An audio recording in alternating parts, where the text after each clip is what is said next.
Saya udah bilang Ayo, sama saya. Ayo maaf kamu. Mas aja. Makan loh. Nasib AKP Dadang pelaku polisi tembak polisi di Solok, jadi tersangka dan terancam dipecat. Kapolda Sumatera Barat, Irjen Pol Suharyono turun tangan akan menindak tegas AKP Dadang Iskandar, Kabak Ops Polres Solok Selatan penembak AKP Ulil Rianto, Kasat Reskrim Polres Solok Selatan.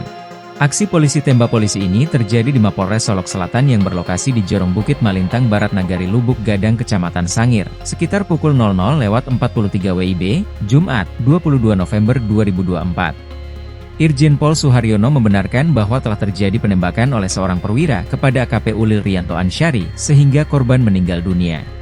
Kita masih dalami apa yang menjadi motif, kita belum bisa menginformasikan secara utuh, kecuali nanti setelah kita kumpulkan keterangan saksi dan juga tersangka, kata Irjen Pol Suharyono. Sementara itu, Polda Sumbar bakal menjatuhkan sanksi pemecatan terhadap Kabak Ops Polres Solok Selatan AKP Dadang. Pastinya tindakannya tegas. Dalam minggu ini kami upayakan sudah ada proses PTDH, dalam minggu ini setidak-tidaknya sampai 7 hari ke depan, tegasnya. Lebih lanjut, Suharyono menjelaskan sudah melaporkan peristiwa penembakan ini kepada pimpinan Polri.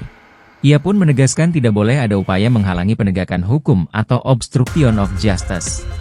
Diketahui, aksi penembakan disebut-sebut karena pelaku tak setuju penegakan hukum yang dilakukan korban terkait kasus tambang ilegal galian C.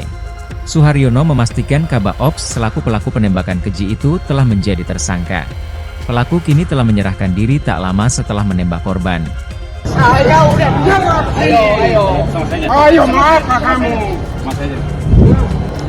Makan loh. Download Tribun X sekarang. Menghadirkan lokal menjadi Indonesia.